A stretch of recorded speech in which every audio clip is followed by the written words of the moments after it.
For as long as I can remember, my father has been irrationally afraid of mimes. I've seen him get reduced to a sweating, quivering mess at the mere sight of them. No one knew why this was, as he would always angrily brush it off whenever he was questioned about it, and pretend that they didn't affect him at all. While this had become a running joke in the family, I was always curious about the reason behind this odd little quirk of his. Well, this Christmas, I finally got him to spill the beans after filling his stomach with copious amounts of cake and wine, and I took his story down almost word for word on my phone. It really is something, I can tell you that. You really want to post this on the internet? It sounds extremely unbelievable, so don't be surprised if they accuse you of making all of this up. Geez, where do I even start? So, you know that I came to this country back in the early 90s, right? It was a couple of years before I met and married your mother. Times were tough for someone like me back then. I had to work 2 jobs just to put food on the table and have a roof over my head. Even then, all I could afford was the rattiest apartment in this decrepit old building in a crime-infested shithole of a neighborhood. Like it was so bad that you couldn't get a good night's sleep without hearing at least one gunshot each night. Just a moldy, crumbling place to live in. Now my second job was basically a weekend thing, where I worked as a bartender at the local strip club. It was called The Rear End. Hilarious. It was trashy and not something I'm particularly proud of, but working at a strip club sure beats sleeping on the streets, I can tell you that. What's that? Yes, your mother knows. We just don't talk about that part of my life. Don't look at me like that. Those women were some of the bravest, most honorable people I've ever known. Anyway, my job meant that I would come back to my apartment late. I mean 2 or 3 a.m. late. I need you to understand how late it would usually get those nights, so you can truly appreciate just how bizarre what I saw in the elevator that day was. It was a Saturday night. I remember it well. I was exhausted and I just wanted to go back to my bedroom as quickly as I could. I got into my building, lumbered over to the elevator, and saw a freaking mime waiting for me there. You know, makeup, white face, blood red lips, a striped shirt, the whole shebang. He was holding a string tied to a balloon in one hand and waving with the other at something in the distance with this weird, lifeless smile plastered on his face. And his hand wasn't moving naturally either. It had this weird robotic or doll-like quality to it, like it was something mechanical, you know. He jerked his hand left, right, just smiling at something far off into the distance, behind me with these wide, unblinking eyes. Oh yes, there absolutely was just a wall behind me. Nothing else, which is what made it so creepy. I mean, I've seen all sorts of strange shit in this country, but nothing has come close to seeing a freaking mime in the elevator of my apartment building at 3:30 a.m. in the morning. Needless to say, I was thoroughly creeped out and decided to take the stairs to my apartment on the 9th floor. I didn't actually have this belly back then. I was in decent shape, so that climb, while tiring, wasn't impossible. Sometimes I would even climb up and down those stairs for exercise. I guess what I'm trying to say is that I wasn't worried about climbing up all the way to the 9th floor, and so making the decision to use the stairs wasn't very difficult. I think I had reached the 4th or 5th floor when I noticed something moving from the corner of my eye. I paused, turned around, and there he was, climbing the stairs a couple of floors below me. Have you ever seen those old silent films? Ever see a character tiptoe around in an exaggerated manner when they're trying to make it obvious how important silence is? Well, that's how he was walking. with his hands balled up into fists in front of him, and climbing with these freakishly long strides, jumping over multiple steps at a time, only using the tips of his toes to pull himself up. He froze when I saw him, mid-stride, like a statue with one leg suspended in air as he stood precariously. I expected him to tip over and fall backwards any second, but he didn't move even an inch. It was like he had turned to stone. Not all of him, however. He had this strange expression on his face, almost like this cutesy, oops, mommy caught me stealing the cookies again type of shit, and his eyes were darting around rapidly, refusing to acknowledge my presence. I was this close to losing it, but I steeled my nerves and I spoke up. "Hey man, cut it out." I laughed nervously. "You got me, man. Hilarious stuff." I tried to rationalize it to myself, that it was nothing but a prank, or a practice performance or something, you know. "I don't have any money, man," I added. "I'm dirt poor, so you can stop now." And with that, I picked up my pace and I started running upstairs. My blood ran cold as I heard him start moving again, much faster this time, but in the exact same motion. I looked behind me again. Crap, he was just one floor below me, again turned into this living statue. But he was so close to me this time, I could see the whites of his eyes as he stared off into the distance. It was so bizarre. I didn't even know whether this was all malicious or not, you know. Was this mime trying to hurt me?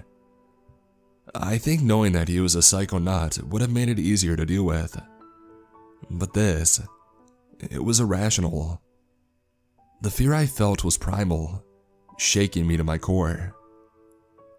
I screamed at him. "What the hell do you want?" I shouted at the top of my lungs, not caring who I would wake up. No, hoping that someone would. "Leave me alone, asshole." His expression instantly changed at that. He looked sad almost, but it was frighteningly disingenuous, like he was putting on a show. His face fell and he brought his hand up to wipe off a non-existent tear. I watched in stunned silence as he then proceeded to climb the railing of the stairs and jump, before I could do so much as open my mouth. I screamed and quickly bent over the stairs to see what had happened.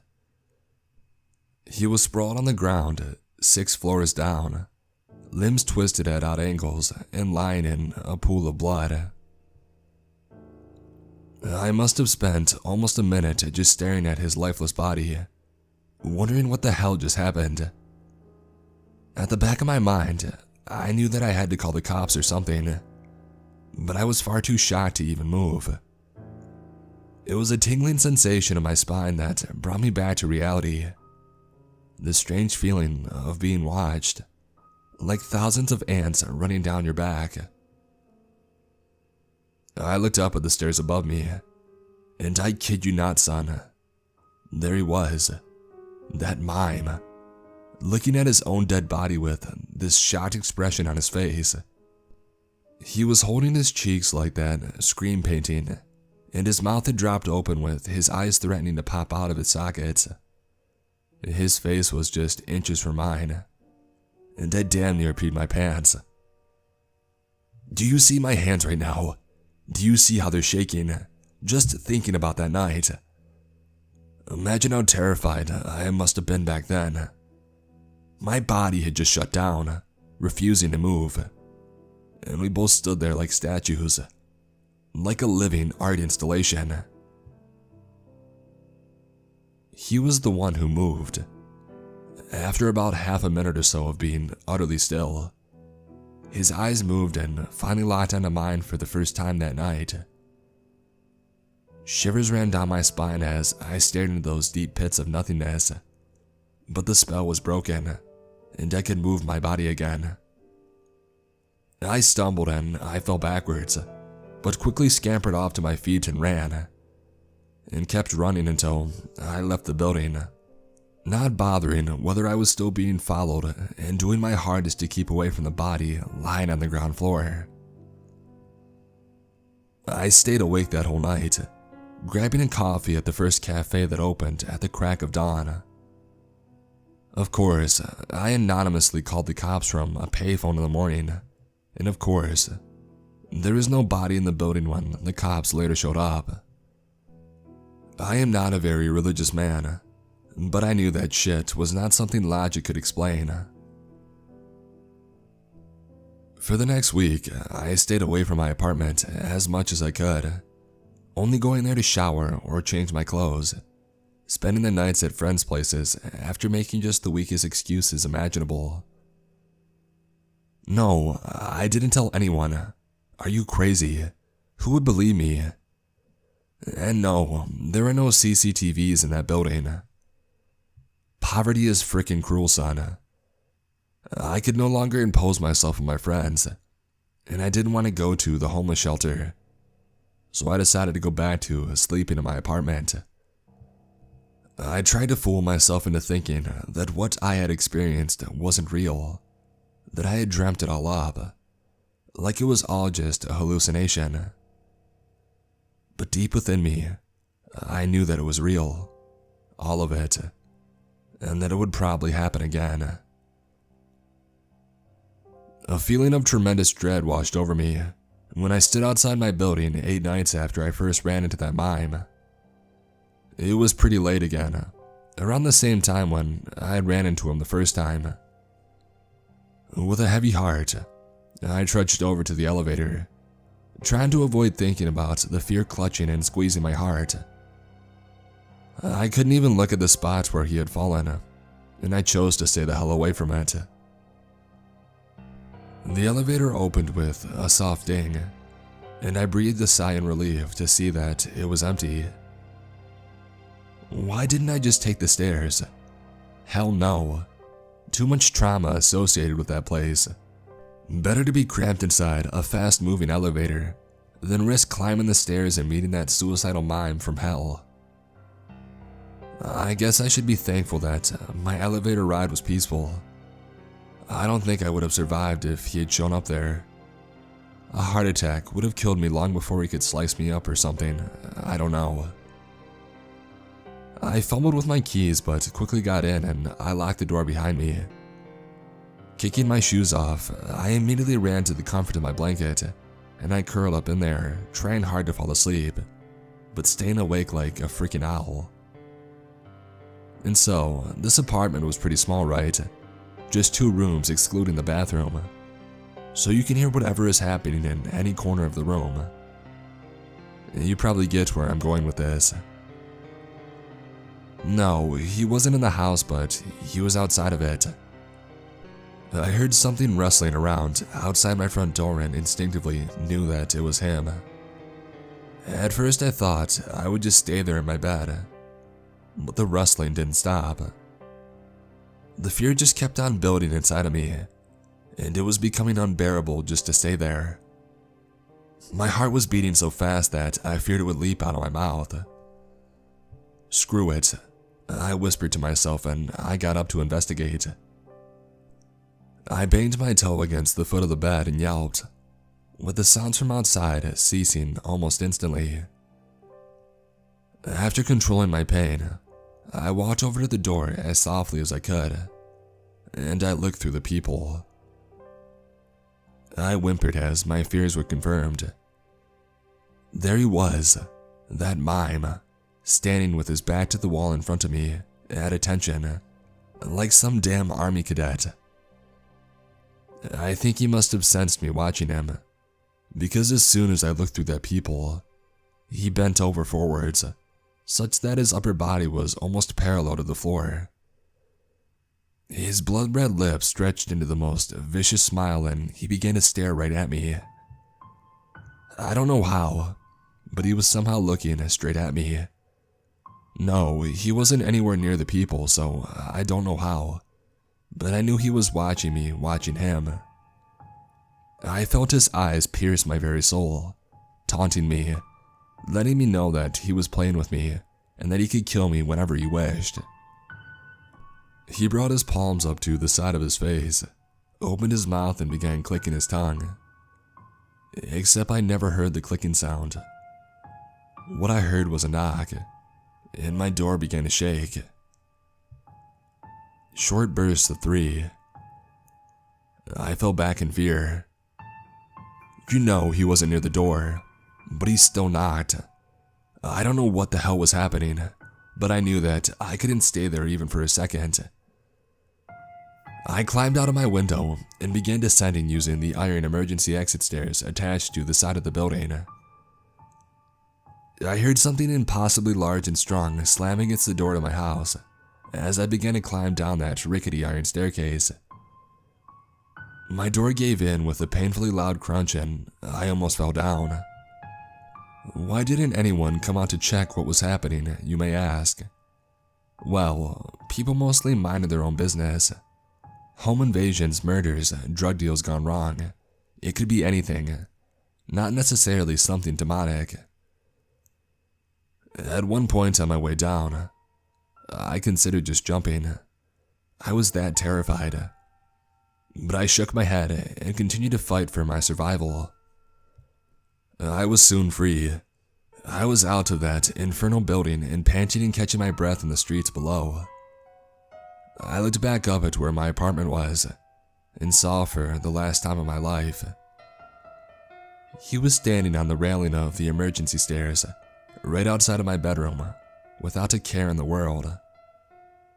I don't know how he balanced himself on that thing, but he stood there, staring at me with that messed up smile on his face.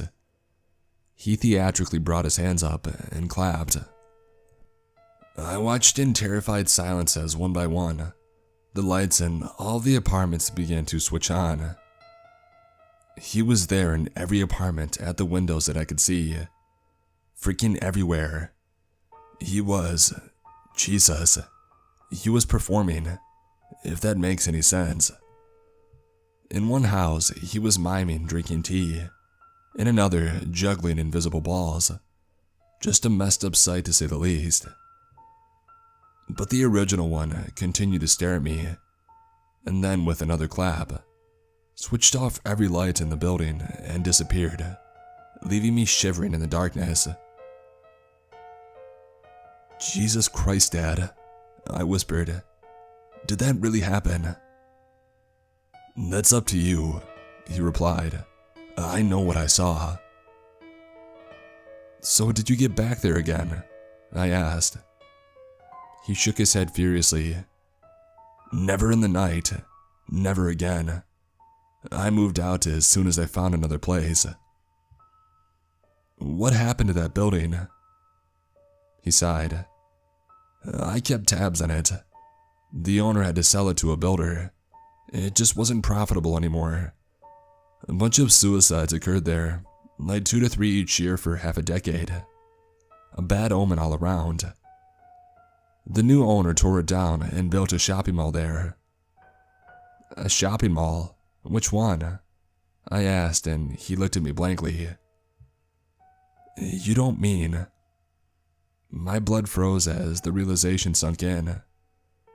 They have a mime performance in the amphitheater there every month. He nodded.